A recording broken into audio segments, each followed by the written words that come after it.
പ്രധാനമന്ത്രി നരേന്ദ്രമോദിക്ക് ഇന്ന് പിറന്നാൾ. 74ാം പിറന്നാൾ ആഘോഷിക്കുന്ന അദ്ദേഹത്തിന്റെ രാഷ്ട്രീയ ജീവിതത്തിലെ മറ്റൊരു നാഴികക്കല്ല് കൂടിയാണ് ഇന്നത്തെ ദിനം. രാജ്യഭരണത്തിന്റെ 3ാം തവണയിലെ 100ാം ദിവസം പിന്നിടുന്ന ദിവസം കൂടിയാണിത്.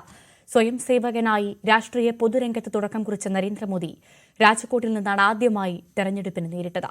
അവിടെ നിന്ന് ഇന്ന് ഇന്ത്യയെ തുടർച്ചയായി 3ാം വട്ടവും നയിക്കുന്ന നേതാവായി നരേന്ദ്രമോദി കടന്നുവന്ന വഴികളിലൂടെ.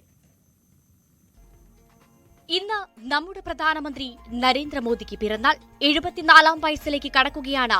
ഇന്ത്യയുടെ എക്കാലത്തെയും ഏറ്റവും വലിയ ദീർഘദർശിയായ ഭരണാധികാരിയെന്ന ഖ്യാതിയുള്ള രാജ്യാധികാരത്തിന്റെ 3ാം ടേമിൽ അദ്ദേഹം സ്വന്തമാക്കുന്നത്. ചരിത്രത്തിലെങ്ങുമില്ലാത്ത വിധം രാജ്യത്തെ ലോകത്തിന്റെ നെറുകയിലേക്ക് ഉയർത്തിയ ഇന്ത്യയുടെ സ്വന്തം നമോ.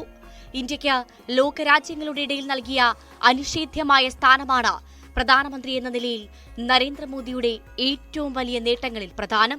വലിയൊരു വിഷനും അതിലെത്താനുള്ള കഠിനാർപ്പണവുമാണ് നരേന്ദ്രമോദിയെ ഓരോ ഇന്ത്യക്കാരന്റെയും അഭിമാന പുരുഷനാക്കുന്നത്.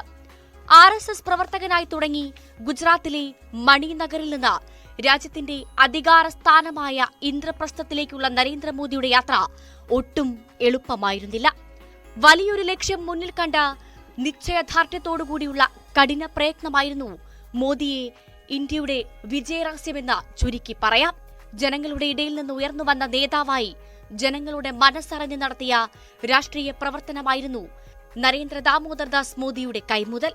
അവിടെ തുടങ്ങിയ ജൈത്രയാത്ര ഇന്ത്യ കണ്ടതിൽ വെച്ച് ഏറ്റവും വലിയ രാഷ്ട്രീയ നേതാവിന്റെ വിജയഗാഥയായി മാറുകയായിരുന്നു. പിന്നീട് പടിപടിയായിരുന്നു നരേന്ദ്രമോദിയുടെ രാഷ്ട്രീയ വളർച്ച.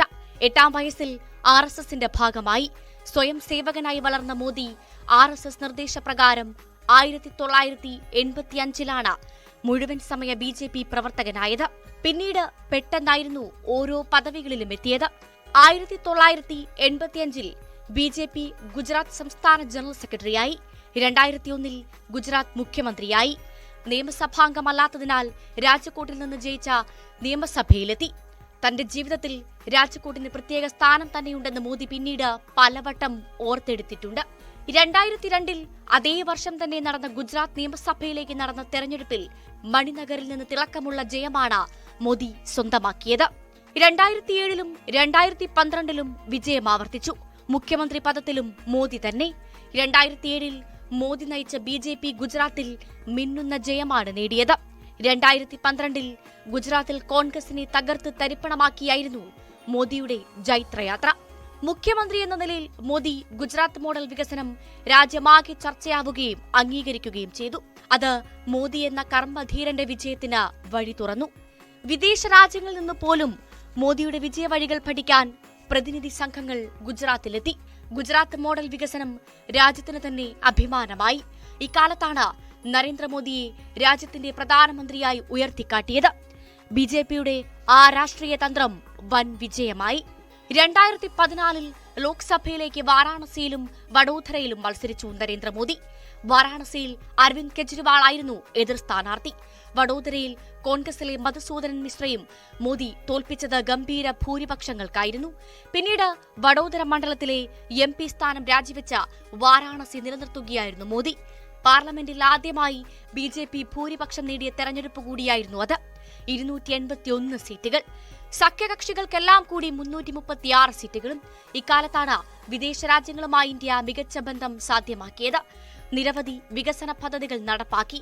ഇന്ത്യ അതുവരെ കാണാത്ത ഭരണക്രമമാണ് നരേന്ദ്രമോദിയുടെ നേതൃത്വത്തിൽ നടപ്പായത്. 2019-ൽ കാര്യങ്ങൾക്കൊരു മാറ്റവും ഉണ്ടായില്ല. രാജ്യത്ത് 37% വോട്ടർമാരും പിന്തുണച്ചത് BJPയെയും നരേന്ദ്രമോദിയെയുമായിരുന്നു. 1989-ന് ശേഷം രാജ്യത്തൊരു രാഷ്ട്രീയ പാർട്ടി നേടുന്ന ഏറ്റവും വലിയ ജനപിന്തുണയായിരുന്നു അത്. ഇതോടെ തുടർച്ചയായ 2ാം വട്ടവും നരേന്ദ്രമോദി ഇന്ത്യയുടെ പ്രധാനമന്ത്രിയായി. എല്ലാ വെല്ലുവിളികളെയും നേരിടാൻ കഴിയുന്ന ലോകശക്തി എന്ന നിലയിലേക്കാണ് ഇന്ത്യ ഇക്കാലയളവിൽ വളർന്നത്. ലോകത്തെ 4ാമത്തെ സാമ്പത്തിക ശക്തിയാകാനുള്ള കുതിപ്പിനാണ് ഇക്കാലത്ത് ഇന്ത്യ തുടക്കം കുറിച്ചത്. ചെങ്കോട്ടയിൽ സ്വാതന്ത്ര്യദിന പ്രസംഗത്തിൽ മോദി പ്രഖ്യാപിച്ച പദ്ധതികൾ ഇന്ത്യയുടെ വളർച്ചയുടെ ആക്കവും കൂട്ടി. 2024-ലും മോദിയുടെ നേതൃത്വത്തിൽ വിജയം ആവർത്തിച്ചു. ജനതാദൾ യുണൈറ്റഡിനെയും തെലുങ്കുദേശം പാർട്ടിയെയും എല്ലാം ഒന്നിപ്പിച്ച കൂടുതൽ വിശാലമായ സഖ്യമാണ് 3ാം വട്ടം ഇന്ത്യയുടെ കാലത്തെയും ശക്തമായ ഭരണാധികാരിയായ മോദി രാജ്യാധികാരം ഊട്ടിയുറപ്പിച്ചത്. രാജ്യാധികാരത്തിന്റെ മൂന്നാം ടേമിൽ 100 ദിവസം പിന്നിടുകയാണ് പ്രധാനമന്ത്രി നരേന്ദ്രമോദി ഇന്ന്. അദ്ദേഹത്തിന്റെ 74ാം പിറന്നാൾ ദിനം കൂടിയാണിന്ന്. ലോകത്തിന്റെ നെറുകയിൽ അഭിമാനകരമായ പല നാഴികക്കല്ലുകളുമായാണ് നരേന്ദ്രമോദിയുടെ ഭരണകാലത്ത് രാജ്യം പിന്നിട്ടത്. ഇന്ത്യയെ ലോകത്തെ കരുത്തുറ്റ സാമ്പത്തിക ശക്തിയാക്കുക എന്നതാണ് പ്രധാനമന്ത്രി നരേന്ദ്രമോദി സ്വപ്നം കാണുന്നത്. അതിനായുള്ള അമൃതകാലത്ത് കഠിനാർപ്പണം ചെയ്ത പരിശ്രമത്തിനാണ് അദ്ദേഹം നേതൃത്വം നൽകുന്നത്.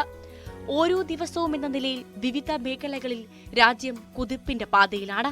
സമ്പദ് വ്യവസ്ഥയിലും റിസർച്ച് ആൻഡ് ഡെവലപ്മെന്റ് മേഖലയിലും വാക്സിനേഷൻ മുതൽ ഇൻഷുറൻസ് വരെയും എന്നുവേണ്ട സമസ്ത മേഖലകളിലും ഈ കയ്യൊപ്പുണ്ട്.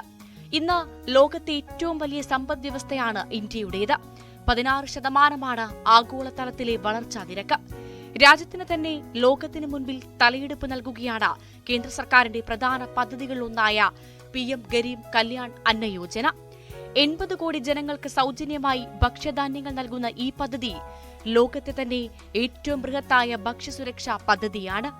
ലോകത്തെ ഏറ്റവും വലിയ ആരോഗ്യ സുരക്ഷാ പദ്ധതിയും ഇന്ത്യയിൽ മോദി ഭരണകാലത്ത് തുടക്കമിട്ടതാണ്. 55 കോടി ഇന്ത്യക്കാരാണ് ആയുഷ്മാൻ ഭാരത് എന്ന ഈ അഭിമാന പദ്ധതിയുടെ ഗുണഭോക്താക്കളായുള്ളത്. ഇപ്പോൾ ഇത് രാജ്യത്തെ എല്ലാ 70 വയസ്സ് കഴിഞ്ഞ മുതിർന്ന പൌരന്മാരെയും ഉൾപ്പെടുത്തി വിപുലീകരിച്ചിട്ടുണ്ട്. കോവിഡ് കാലത്ത് പ്രതിരോധ രംഗത്ത് ഇന്ത്യ നടത്തിയ പരിശ്രമങ്ങൾ ലോകമാകെ അംഗീകരിക്കപ്പെട്ടതുമാണ്. അതിലൊന്നാണ് രാജ്യമാകെ നടത്തിയ വാക്സിനേഷൻ ഡ്രൈവ്. 1 ബില്യൺ ജനങ്ങളെയും വാക്സിൻ സുരക്ഷയിലേക്ക് നയിച്ചത് കേന്ദ്ര സർക്കാരിന്റെ നിശ്ചയദാർഢ്യമായിരുന്നു. കാലാവസ്ഥാ വ്യതിയാനത്തിന്റെ തിക്തഫലങ്ങൾ ഓരോ ദിവസവും ലോകം നേരിടുമ്പോൾ അവിടെയുമുണ്ടായി നരേന്ദ്രമോദിയുടെ ഇടപെടൽ. പാരീസ് കാലാവസ്ഥാ ഉടമ്പടി നിശ്ചയിച്ച കാലപരിധിയായ 9 വർഷത്തിനു മുൻപേ നടപ്പാക്കിയ രാജ്യമായി ഇന്ത്യ മാറി. ബഹിരാകാശ രംഗത്ത് എന്നും അഭിമാനമാണ് നമ്മുടെ ISRO. ബഹിരാകാശ ഗവേഷണത്തിനും പര്യവേക്ഷണത്തിനും പ്രധാനമന്ത്രി എന്ന നിലയിൽ നരേന്ദ്രമോദി നൽകുന്ന പിന്തുണ നിസ്തുലമാണ്. ഇതിനുദാഹരണമാണ് ഇന്ത്യ നേടിയ ചാന്ദ്ര വിജയം. ചന്ദ്രന്റെ ദക്ഷിണ ധ്രുവത്തിൽ ചന്ദ്രയാൻ 3 സോഫ്റ്റ് ലാൻഡ് ചെയ്തതിലൂടെ ഇന്ത്യ നേടിയത് ലോകത്തെ തന്നെ ത്രസിപ്പിച്ച ശാസ്ത്ര മുന്നേറ്റമായിരുന്നു.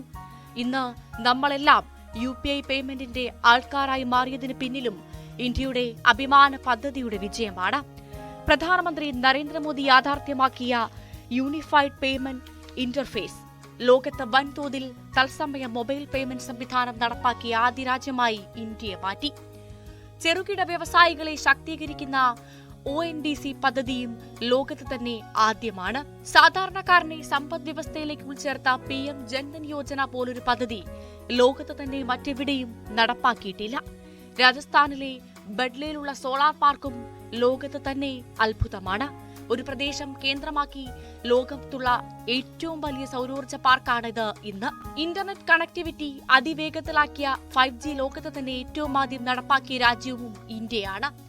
ഗ്രാമീണ മേഖലകളെ തമ്മിൽ കൂട്ടിയോജിപ്പിക്കുന്ന ഭാരത് നെറ്റ് പദ്ധതി ലോകത്ത് തന്നെ ഇത്തരത്തിൽ ഏറ്റവും വലിയതാണ്. ഇന്ത്യയെ ലോകത്തെ അഭിമാനമാക്കിയ നിരവധി പദ്ധതികൾ വേറെയുമുണ്ട്. അതിൽ പ്രധാനമാണ് സർദാർ സരോവർ ഡാമിന് സമീപമുള്ള ഏകതാ പ്രതിമ.